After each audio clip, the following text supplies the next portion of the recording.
104.5 The Team, your home for New York sports. We've got ourselves a true Olympian. He competed in the judo events in Rio, trains right here in Scotia, New York. Nick Delpopolo joins us. Nick, let's start with your performance in Rio. Did you feel like you reached your goals that you set for yourself for this Olympics? Well, before the games, I said I wanted to fight for a medal, meaning top 5. I came one place off that, so to be honest, no, I didn't get to do what I set out to do prior to the games. But if I'm also being honest, I fought really well. I did fight well. So I lost to number 3 guy in the world and number 6 guy in the world, and beat number 9 guy in the world. You know, they were all very good. They're all very good matches. So I had chances to win every match, and it just didn't go my way, you know. But I can't say I fought poorly. I fought well. You know, I was watching a fair amount of judo, and I wasn't quite sure, being a newbie to watching judo, how they score it. I guess when you get pinned, does that count as a point? How does the scoring in judo work, Nick? Do you have 3 hours? No, I'm kidding. Well, it works like this. There's a small score, which is called a yuko, and you can have as many of those as you want. There's a half score called waza-ari, and if you get 2 of those, it's the equivalent of a full point, which is also known by ippon. And the way you can score these points is by either throwing your opponent with some sort of speed, control, power, or by pinning them for a certain amount of time. And depending on how long you pin them is the score you get. And you can also choke and arm lock your opponent, which is automatic ippon if they tap. The match is over. It's like the equivalent of a knockout in boxing. And there's also penalties, but that's where things start to get confusing. Yes, easily confused for us. We haven't been doing our whole life like you, Nick. And Nick Delpopolo on the phone with us, Olympian judo expert, if you will. And now we got to get it. You were removed from the 2012 Olympics. Did that light a big fire under you to get back for the 2016 and to really compete and hopefully be in the top 5? Yeah, for sure. I mean, what I don't think a lot of people realize is people know this. The Olympics is every 4 years, but for 3 years and we'll say 8 months, people forget about you. They forget about the majority of these athletes, you know. And that's a long time, 4 years to train. That's a long time to put stock into something and, and see if it pays off. And that's what's so unforgiving about this event in general is there's I think I read the other day, like 13,000 athletes here. The majority of them aren't going to get medals.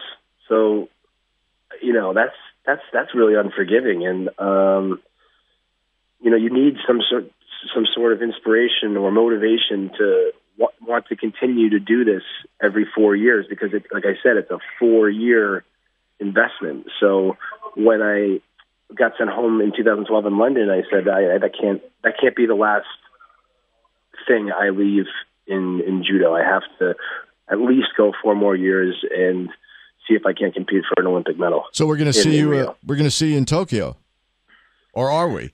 Yeah, you're 27. You're still young. Is Tokyo in your plans, Nick? To be honest. I mean, I know it's a little early to answer this, but look, I still believe I was top 7 in London. I was top 7 here. So on the 2 days that counted most of my career, I've been one of the best guys in the world. And the matches I've lost on those days have been tragically close. So, you change a little of this and a little of that to get more experience. I can have an Olympic medal. And that's the only reason why I would continue to go 4 more years for Tokyo. So, I know 4 years is a long time, but I believe I'm gonna do it. I'm gonna try one more time. Very nice. Plus, judo is going to be showcased like crazy in Tokyo because it's international sport. So, yeah, I've got to see that. Let me ask you something on the personal side. We all heard the story about Ryan Lochte being robbed at gunpoint. How big a concern is that as an athlete, and what is the general mood of the athletes in Rio right now since that happened to him over the weekend? That's a great question. Before that, everyone's as soon as you're done competing, and I think I speak for the majority of athletes here, everyone goes out and they have fun and sees Rio, and there's a ton of nightclubs, but let's call it how it is. You go out, most of us are going to get intoxicated, and then you don't know who's posing as a police officer or not, or what guy is driving you home in the cab, or you don't know. And the transportation here, it's not so great. So you don't really have too many options of how you're going to get back to the village. So before that, no one really thought much of getting into a cab or doing whatever. And now the general mood's definitely changed, and everyone's wary of just hopping into a cab at whatever hour in the morning. So we're trying to travel in packs, and like last night we weren't even supposed to go out. We did, but we weren't even supposed to. We had our own party in the condominium, and then we decided late to go out. But the general mood's definitely changed. Nick Delpopolo, competed in judo in the Olympics, trains right here in Scotia. Nick, I know this is kind of childish of me, but I would love to see somebody try to hold you up and just have you flip them and kind of step on them.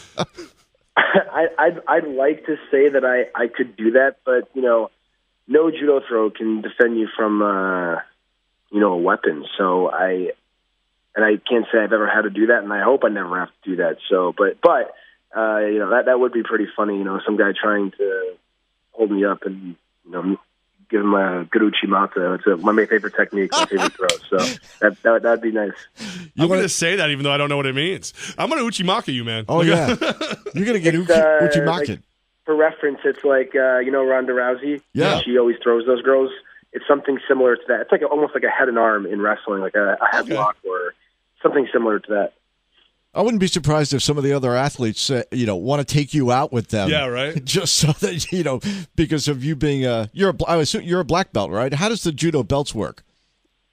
Well, just think almost like the colors of the rainbow: white, yellow, orange, green, blue, purple. But then there's 3 degrees of brown and 10 degrees of black, and I am currently a 3rd degree black belt. Nice. So. In that regard, I got a while. I just like how nonchalantly you said that. Like, I feel like if I said to anyone, "Look, I'm a 3rd degree black belt," they're gonna go. They're either gonna want to fight you or run from you. You're just nonchalant with it. Yeah, but I mean, all my coaches and majority of my friends in judo are older and they're higher ranked than me. So for me, it's it's not so great. Nick Delpopolo joining us right now. He trains in Scotia, competed in judo in Rio.